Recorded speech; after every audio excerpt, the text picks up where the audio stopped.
Allô, Allô, bonjour, bonjour. professeur Ibabari Kamara. Oui. Vous êtes sur Sénégal 7 TV.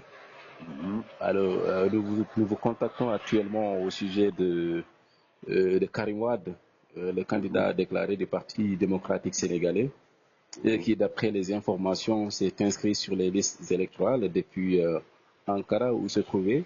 Alors, au nouveau départ, ou bien, disons même, une aubaine pour le Parti démocratique sénégalais pour la présidentielle de 2024, ou bien. En vérité, contrairement à ce qu'on semble croire ou bien à ce qu'on semble dire, Oui, eh bien, le fait de s'inscrire matériellement sur les listes électorales oui. ne vous donne pas justement la possibilité donc de vous inscrire Mhm. afin que cette inscription-là soit effectivement Mhm. comment dire un cutus Oui, pour pouvoir participer aux élections oui. en fait Mhm. dès lors que vous avez été sous le coup Mhm. justement d'une déchéance, Oui, hein, d'une interdiction donc de s'inscrire sur les listes électorales. oui. Pour les motifs que nous connaissons maintenant, Mhm. pour le cas de Karim, comme vous Oui, dites, oui, il s'est inscrit, c'est tout à fait normal, donc c'est un acte simplement matériel, oui. mais cet acte-là doit être régularisé par l'autorité administrative compétente. Oui. Donc Il y a- là, on s'est inscrit. Maintenant, il faudrait que Mhm.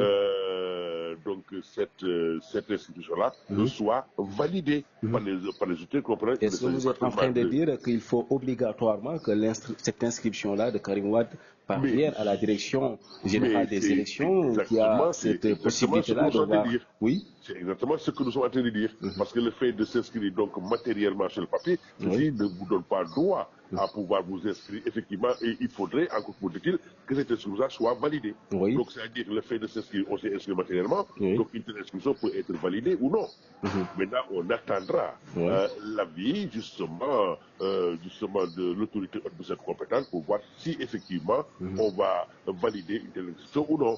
Mais en tout Mhm. état de cause, je ne vois pas la base sur laquelle Mhm. pourrait se fonder Oui.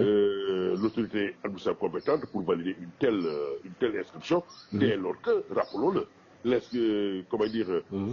cette déchéance-là, cette Oui. interdiction-là, Oui. fait suite à une condamnation par la CRI Mhm. et par l'application donc des dispositions électorales, et notamment L29. Mhm. C'est ça le problème. Parce qu'en vérité, pour ce qui concerne Oui.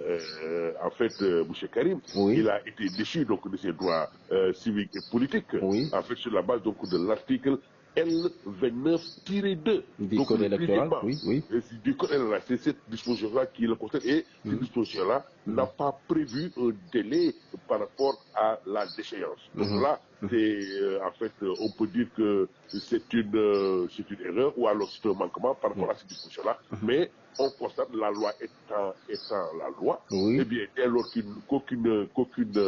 qu'aucun délai, Oui. hein, aucune période n'a été fixée par rapport justement Mhm.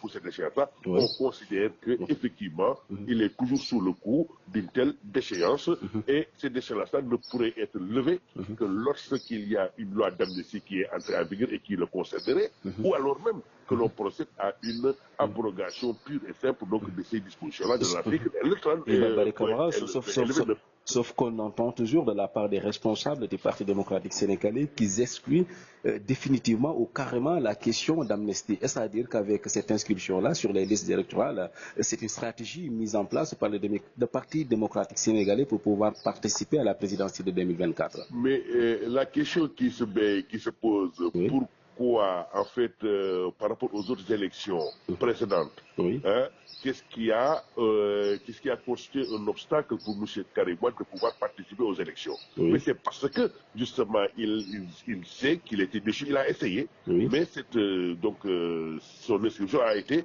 simplement radiée. oui, Donc, pour dire simplement que les motifs hein, pour mhm, lesquels justement cette régulation-là a eu lieu, ce oui, sont ces motifs-là qui existent jusqu'à nos jours. mhm, Donc le fait de s'inscrire et de croire que en mhm, fait il ne peut plus, il n'est plus sous le coup oui, justement de ces déchets, non, ça ne tient pas la route. mhm. Comme j'ai dit tout à C'est-à-dire que l'heure, rien n'a changé de sa situation du mais début jusqu'à rien n'a maintenant. changé en vérité, rien n'a changé. Peut-être qu'eux, ils veulent forcer la main à Oui, l'autorité, oui, hein, oui, pour effectivement procéder à l'amnistie ou alors même à l'abrogation, mais oui, en tout cas, tant que il n'y a pas amnistie, tant qu'il n'y a pas abrogation donc de l'article L29, il va sans dire que en fait il y aura ce qu'on appelle en fait une situation statu quo, c'est-à-dire que rien ne pourra changer en fait par rapport à lui, par rapport justement à son inscription sur les listes électorales et éventuellement sa participation justement aux élections présidentielles prochaines. Il se susurre également dans ce parti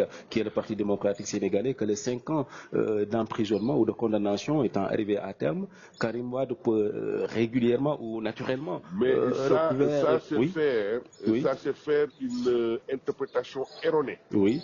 Justement des dispositions électorales. À l'issue des 5 ans, il ne peut pas recouvrir automatiquement ses droits civiques et politiques. Parce que ces 5 ans-là, en réalité, ces 5 ans-là ne concernent pas le cas de Karim. Ces 5 ans ne concernent que les personnes qui ont été condamnées avec sursis ou bien sans Moussa sursis, mais pour une infraction. Pour une infraction différente de celle visée par l'article L29-2. Donc là, c'est l'article tiré 3, en fait, que vient compléter. Donc l'article L30. C'est L30 qui détermine en fait un délai, c'est-à-dire la durée même de la déchéance. Donc là, par rapport au cas de Karim et Khalifa, donc justement l'article 29 n'a pas prévu justement une durée par rapport à la déchéance. C'est pourquoi, en fait, il ne peut, Karim ne peut pas se prévaloir justement des dispositions de l'article 30 qui prévoit un délai, en fait, comment dire, une durée de 5 ans. Alors c'est dire que jusqu'ici, il ne peut pas participer à la présidentielle de 2024. Ce que nous sommes dit, c'est la conclusion logique. Donc là, il ne peut pas se prévaloir des dispositions de l'article L30 qui ne concernent que les personnes qui ont été condamnées sur la base justement de L29-3 et non pas -2 comme c'est le cas pour M. Karim. Alors, qu'est-ce qu'il faut faire dès lors, justement, pour pouvoir permettre à des candidats comme Karim Wade, comme Khalifa Ababakar Sall, de participer à la présidentielle de 2024 alors qu'il ne reste que 10 mois? En fait, on l'a dit et on le redit, on va le confirmer, il n'y a que deux possibilités. Soit il y a effectivement une amnistie, là qui va effacer tout ça, donc les faits, ou alors une abrogation avec effet rétroactif. C'est ça, donc notamment des dispositions de l'article L29. Parce que comme j'ai nécessité donc de toujours le soulever, cet article-là n'a pas sa raison d'être aujourd'hui dans aucun pays démocratique.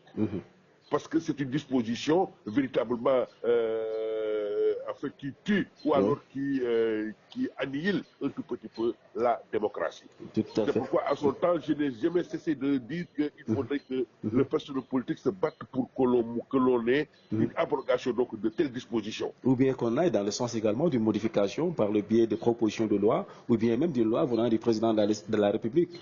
Et qui doit forcément passer à l'Assemblée nationale, mais ce n'est pas possible. Non, il s'agit donc d'une loi.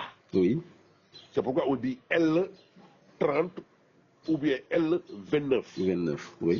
C'est ça le problème. Donc là, il faudrait impérativement donc une loi. Une loi nouvelle peut bien venir abroger ces dispositions-là, parce que vous parlez de modification. C'est la modification donc, de l'article du code électoral à ces dispositions-là. Donc là, on peut bien décider donc, de les supprimer, de les abroger.